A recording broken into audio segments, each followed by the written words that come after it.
Yes people, my name is James HIRAETH and this is my live track sound breakdown for my tune Back Around on PARTUM Audio.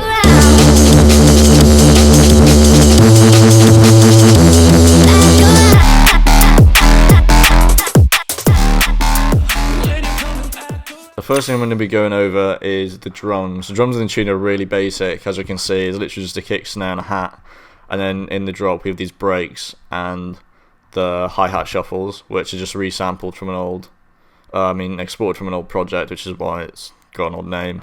But yeah, those are just samples from an old jungle pack, which is just sort of reversed and did things like that. But I'll get to that in a little bit. So at the start of the tune, I have the drums fading in just to make it a bit more smoother, and because the first part of the tune is a bit more melodic when the vocal's not playing, I wanted the drums sort of like filter in and come in at the same time as the vocal, so then it all just sort of like eases in a bit more.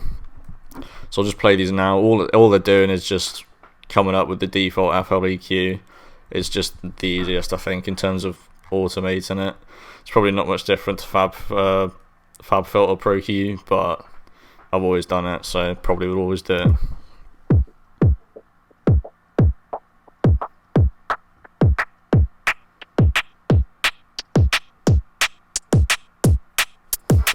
Right, now onto the drums in the drop. At the start of the drop, obviously, we have these breaks.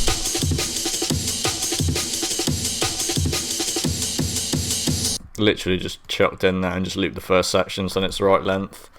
Moving on into the drop, that's pretty much exactly the same. It stays exactly the same throughout most of the tune, apart from with these shuffles, which are imported from an older project, which are just jungle samples, which is like reversed and carry on with a bit of energy, so it's not just kicks and snares.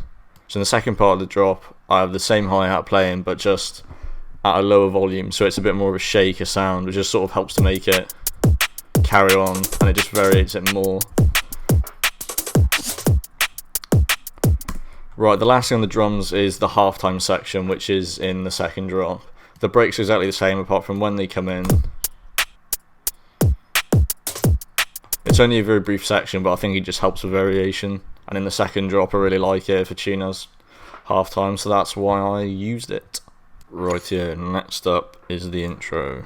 Right, so for the intro, I'll just play it now and then I'll break down each section of it and then show you how I do it.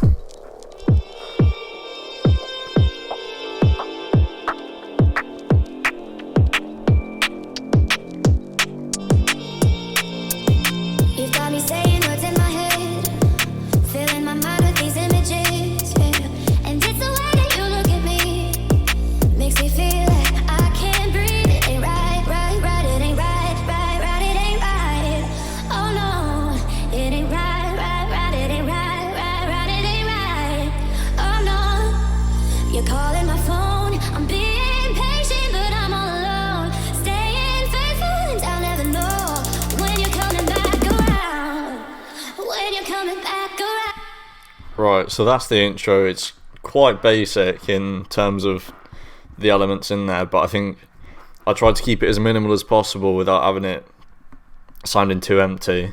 The first thing that I added to the tune were the vocal, this pluck, and the Reese bass.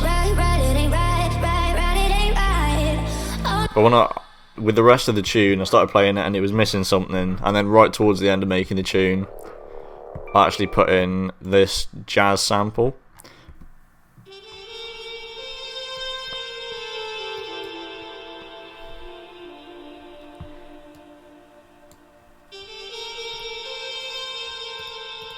In terms of process on that, just got delay, reverb and an EQ. I only put that in the intros because the vocal comes in a little bit off beat or like off time, so I had that sort of fill up that section whilst there weren't any vocals. And then just for continuity, I had it here as well.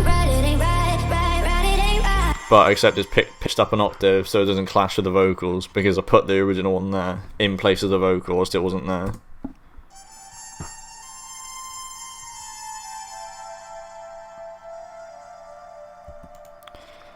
All those together so far sound like.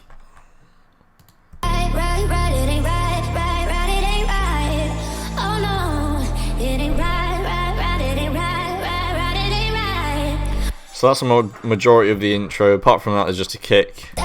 Kick's fading in the build. Standard, and then this percussion loop over the top. Then a couple stomps, uplifters, things like that, just to tidy it up. When you're coming back around, when you're coming back around.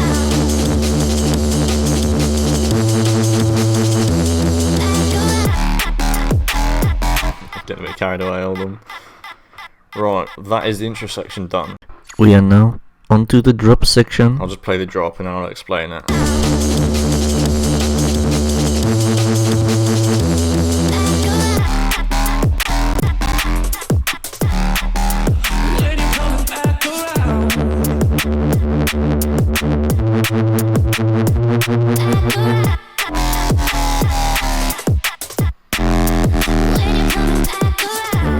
Right, so in terms of the drop in the tune, I wanted to have a nice sort of balance and variety in basses, but I also at the same time didn't want it to be sort of overloaded with too many different sounds. So I tried to find the nice balance between having a lot of basses and it having a lot of variety throughout the drop, but it not sounding sort of random and all over the place. And I think having this Reese bass to sort of break it up and split the drop up into segments really helped with that. The first bass, most of the basses are going through the same processing bus, which consists of an EQ, reverb, some distortion with decapitator, which is a godsend, another EQ, camel crusher, EQ, OTT, and then a Saturn just to finish it off. I'm pretty sure all of the basses apart from this one is going to that bus. This other bass, which is a different processing, it's similar stuff, just sort of put in a different way. So mostly EQing, and then decapitator, OTT, and camel crusher, and then EQ to finish it off and get rid of any resonance. So without any effects, this bass sounds like. And with the effects, I sort of rely on post-processing quite a lot with my basses. So if I play this section of the drop without any post-processing on the horns, it'll probably sound horrendous. Without post-processing, that section of the drop sounds like this.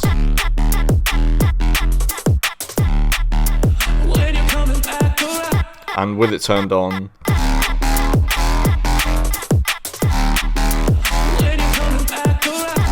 right, so moving on throughout the drop, I just sort of have variations and introduce new basses, which are all variants of the same bass, just with different sort of tweaks to the LFO rate, things like that, and pitching. Moving on to this B part, I just sort of switch it up once again, trying not to make it too cluttered, but try and have a nice variety in the tune.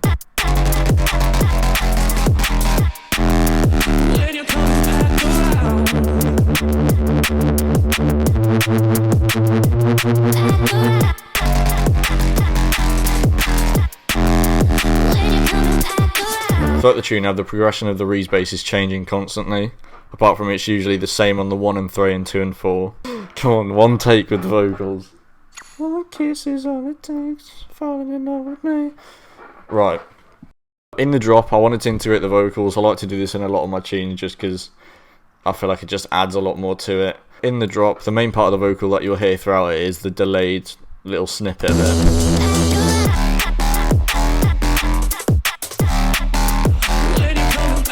This is just a fruity delay 3 on a tiny snippet of the vocal that I put after, and it's just hitting on every beat just to sort of help with that continuing flow of the tune and just adds a bit more swing to it.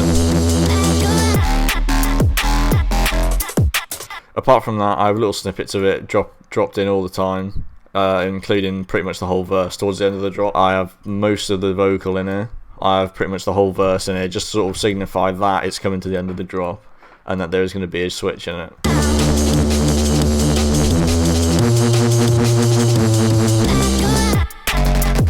I have quite a few questions about my Reese basses and how I make them, believe it or not.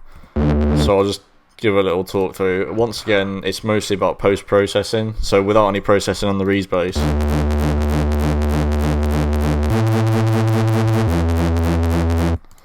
Now once again, just another EQ, wave shaper just to make it a bit more fat, reverb. Don't ask why wide is on there because I don't know. And then just a little bit of EQ to tidy it up. So the way that I made the Reese bass was I actually had it as the on oscillator A and B, the default wavetable in Serum, and then I just offset the fine tune just so then the higher So for the Reese bass, I had 2 default serum wavetables on both oscillators, and I have them slightly phasing a little bit with the fine tune. By this, when you play at lower frequencies, you don't notice it as much. But when you play sort of higher notes, the higher the note you play, the faster it'll play the rated phase. So